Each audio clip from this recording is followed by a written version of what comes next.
There's something special about handheld gaming, the ability to carry whole stories and worlds in the palm of your hand or even kept away in your pocket that you can play whenever and wherever you want. And when I think about some of my favorite experiences with that, one system that comes to mind is the PSP.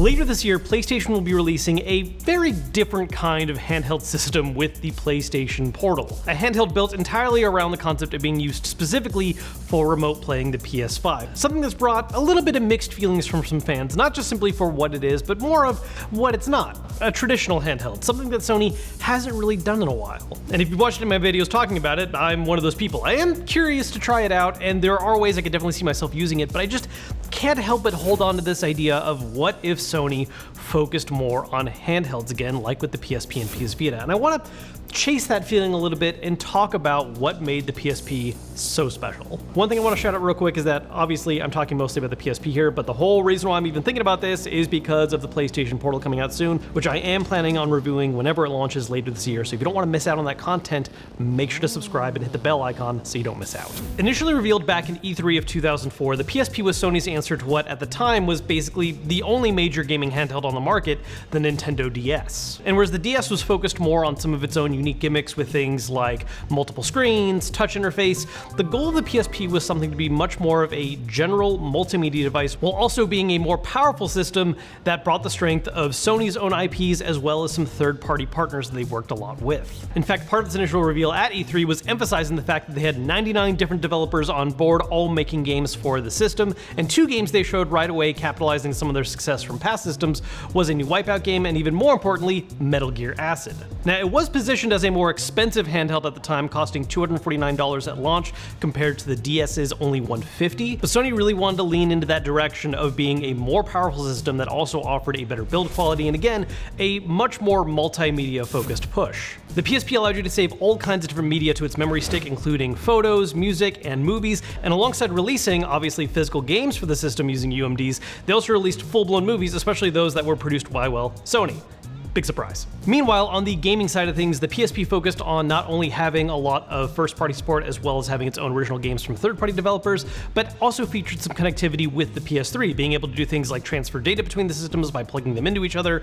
You could download games from the PS3 to put them on the PSP, and while the feature wasn't exactly up to par with what we're seeing today with the PlayStation Portal and the PS5, the PSP did offer the ability to remote play PS3 games on it. And meanwhile, its own library of games was honestly fantastic. They did leverage a lot of IPs that Sony had access to. God of War got multiple releases on the system, for instance, along with several major third-party franchises that were heavily associated with PlayStation making games to the PSP, with things like Final Fantasy VII Crisis Core, the Metal Gear Acid series, or more importantly, Metal Gear Solid Peace Walker, which is one of the best games in the series. But really what shined for me on that platform, with the kind of games I like, was the JRPG library. There were so many good RPGs and tactical RPGs that were either ports of classic games that we didn't get in the West originally, or were much harder to find original copies of, or were just brand new games made for the systems. I mean, we saw various remakes and ports for Final Fantasy games like Final Fantasy 1, 2, there was a complete version of 4 that had all the different updates and changes that were made to the game over time. Final Fantasy Tactics and Tactics Ogre both got releases on the system. We finally got one of the Persona 2 games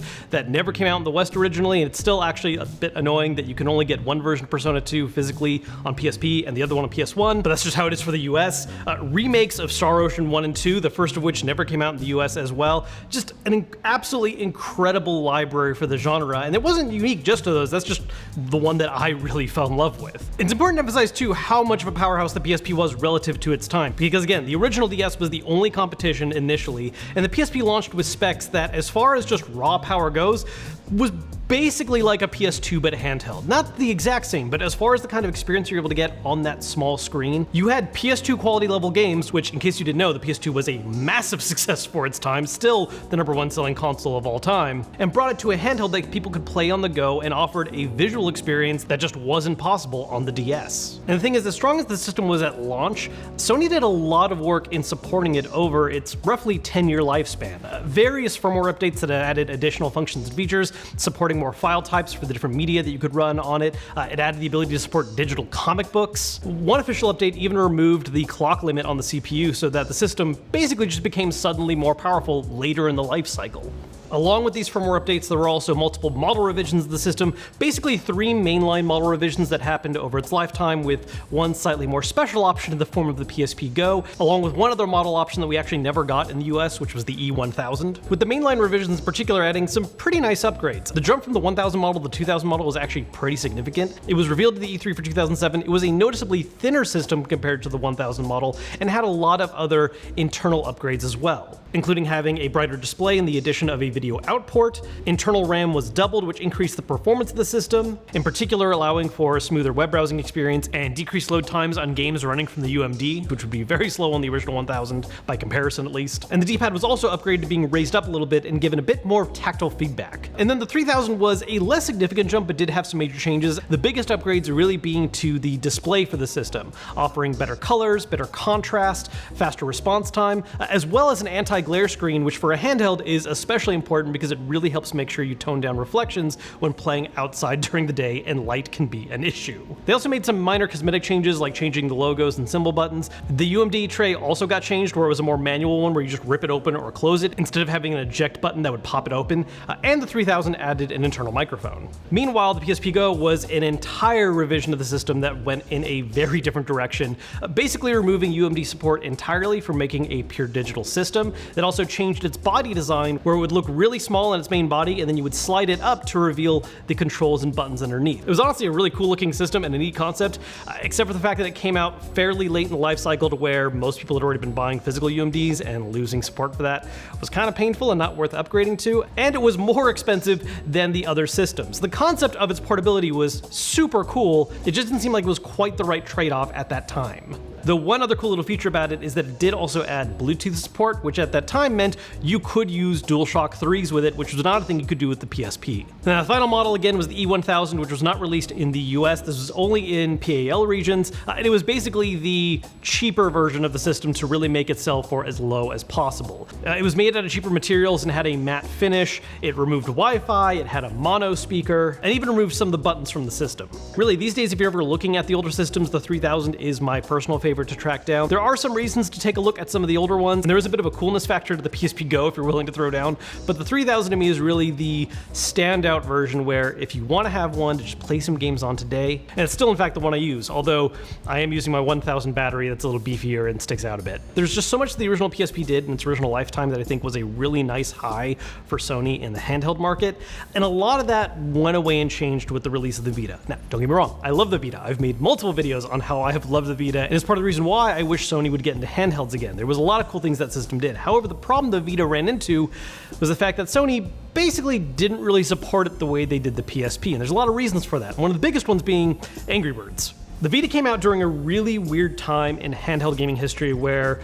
people really began to think handheld gaming just didn't really serve a purpose. Smartphones began to become much more the focus for a lot of people, and as part of that, there was the idea of app games becoming the main way that people would play games on the go, with some specific ones really exploding in popularity at the time, like with Angry Birds. And because of how big the mobile market was getting, I think it ended up giving Sony a little bit of cold feet with the Vita, where it did have this initial push, including things like first-party support like the PSP had, where they had an Uncharted game on it right away, but then they backed off of it really quickly. It didn't get nearly as many games released for it as the original PSP did. It only ended up getting a single model revision that was meant to make the system a little cheaper, and even removed one of the biggest selling points of it, which was the OLED display. It just never really got the same kind of full chance, and I really do believe that Sony had very different plans and intents for the Vita when it was first being developed and worked on, and by the time it was fully released, they just kind of lost a lot of faith in what it could be because of the direction the market was going. And honestly, I don't even entirely blame them. As much as I would have loved to see the Vita get a lot more support, there absolutely was that time where a lot of people weren't giving as much care to handhelds. Even Nintendo with the 3DS. The 3DS, while it eventually ended up having some good sales, didn't really live up to how well the original DS did, and a lot of that had to do with some additional competition from mobile markets. And a lot of that conversation has now changed with the release of the Switch, and is part of the reason why I'm talking so much more about why I want Sony to try their own handhelds again. But the momentum coming out of PSP going into PS Vita and just the way the market changed, Sony just kind of dipped out. And this is what brings us back to PlayStation Portal. When I think about what the PSP did for its time in terms of increasing functionalities, the amount of power it brought, the library that it had for its time, there was so much that was going right for that system and really showed that Sony was trying to make something aggressively competitive in the handheld market. And the PlayStation Portal is in some ways the opposite of that. I mean, I even talked about that in my recent video where we're talking about some of the greater details they gave about it. There's a lot of parts of the system that sounds potentially really cool for specifically remote playing your PS5 games, because hey, having PS5 visuals in a little handheld is awesome, but it is ultimately a much more restrictive experience and is a very narrowly focused device in terms of what it does. It remote plays your games. It remote plays media from your PS5, but doesn't do any of that stuff natively. Given because of this, it's also being sold at a more aggressive price point. It's $200, which is a whole $50 less than what the PSP launched at, which is an even bigger gap actually when you consider inflation. But again, it's a system that's not playing any of its own stuff. I'm curious about PlayStation Portal, and it is something I can see myself using and I have fun with, but there's just always gonna be this part of me, especially when looking back at Sony's history with other handheld systems, where I can't help but wonder what could have been instead, or what could still be someday down the line. So that's just some thoughts I've been having about the PSP when looking at Sony's current direction with the PlayStation Portal. As always, if you enjoyed this video, hit the thumbs up button to let me know, subscribe if you haven't yet, and I'll see you guys later.